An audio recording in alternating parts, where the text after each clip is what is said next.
Let's return to the text on page 28, the 33rd day. So here we are going to begin the process of contemplating sufferings of humans. And so there's a variety of different kinds of sufferings that are related in the tradition, related to the human realm. So we're going to be doing this for several days here. So we have here 3 fundamental sufferings and 4 sufferings of birth, old age, sickness, and death, and so forth. So on this day, the 33rd day, we're going to contemplate the first fundamental suffering, which is the suffering of change. And so we sometimes get what we don't want, sometimes we don't get what we do want. Okay, so things change, but sometimes the changes we don't like, sometimes the changes don't happen that we would like to have happen, and so forth.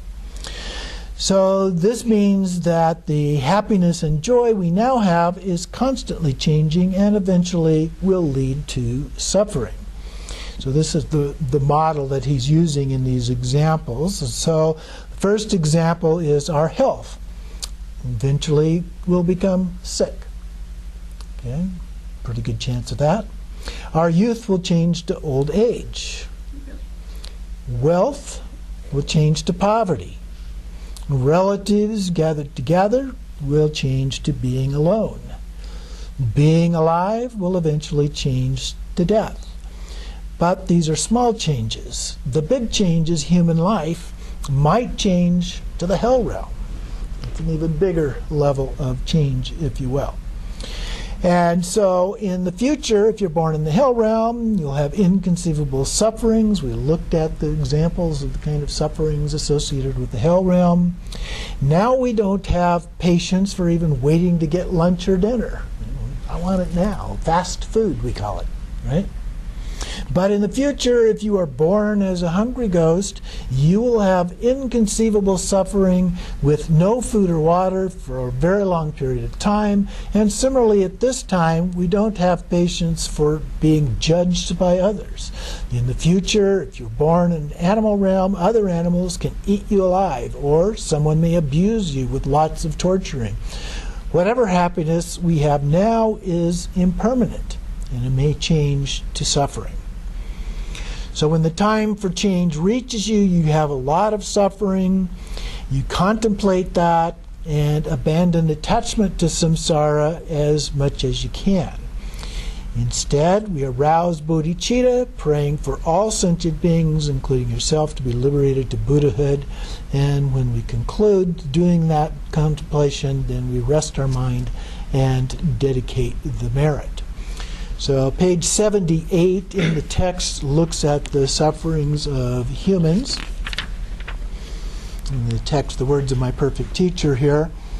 And so it talks about these different ones, and there's a short thing on the suffering of change that goes along fairly close with what is in the text, although it gives a few other examples, such as spasms caused by parasites in our stomach, or our enemy plunders us for wealth, or fire burns down our home, think California. Stricken by illness or other evil influences, or receiving terrible news about one thing or another. So there's all kinds of things that can happen in our lives. So these are the things that we are to think about on the 33rd day, the sufferings of change. So just think about the variety and the host of different changes that go on, both good and bad, if you will. But particularly the things that we don't like that happen as a part of that. Then on the 34th day, we contemplate the suffering of suffering. Now, in the words of my perfect teacher, it uses the phrase suffering upon suffering. So we've already got some suffering, and this is piled on top of what we already have as a part of that. So it becomes increased suffering on the existing suffering state. So we achieve great suffering. For example, if we have great illness, there's abuse from an enemy, an injury, loss of a loved one, the loss of wealth, and so forth. There's different forms of suffering. We may not be abused by an enemy or involved in injury, but when illness or our beloved one dies, these are the natural occurrences of suffering. They definitely come to us. We cannot escape from them. Therefore, we need to contemplate these sufferings and get tired of samsara. So we arouse bodhicitta mind for all sentient beings, including yourself, to be liberated from these kinds of sufferings. And then we conclude the meditation session by resting our mind and dedicating the merit. So again, in the words of my perfect teacher on page 79, it gives us a few different examples, but it's a short section here talking about getting leprosy and breaking out in boils on top of that, or getting injured and then father or mother dies, or other things similar to that. So just a very few examples that are given here for those kinds of sufferings of suffering, or sufferings from on top of other sufferings. Then we go on to the 35th day. Here we're talking about the suffering of everything composite. Sometimes it's referred to as all-pervasive suffering, and in particular this kind of a general sense of discontent or dissatisfaction that we might have, that things could be better, we could have world peace, those kind of things. So here, whatever we have in samsara, whatever we see in samsara, is not free from suffering. For example, if we contemplate on 1 cup of tea, here's the tea example I was thinking about, with sugar and milk, everything comes from suffering. For the tea, people first grow the tea plants, then the farmers have to cut the leaves and ferment them into tea leaves. This naturally harms numerous small insects, their bodies, their lives, their dwellings.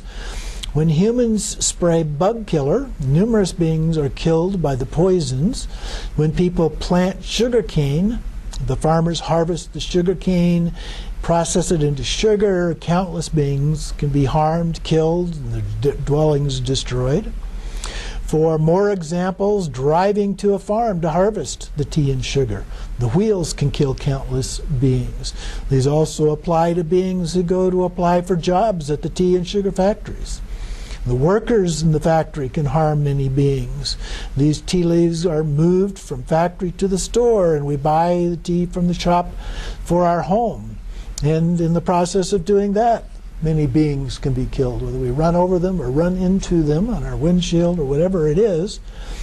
And then these are not just religious beliefs, they really happen.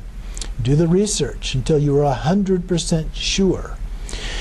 Whatever we have today, meat, rice, vegetables, fruits, clothing, everything is like tea we just talked about. Everything is lined with suffering. For example, when we plant the rice field, if people use cow to plow, many beings can be harmed by the cow's hooves. If people use a machine to farm the land, many beings can be harmed by the plowing. Each time you dig the ground or spray the poisons onto plants, how many beings are killed? These are true happenings, not just religious belief. Another point is we have big hope for a new country's medical treatment, a new century's medical treatment. This new knowledge is often tested using animals, which can cause great hellish suffering. Similarly, what we have today, our house, car, and so forth, came from suffering. Even taking care of our own body, food, and clothing includes inflicting suffering upon other beings. So contemplate all of those variety of forms of suffering, kind of these generic, general, broad kinds of suffering activities, and the fact that samsara is not free of suffering.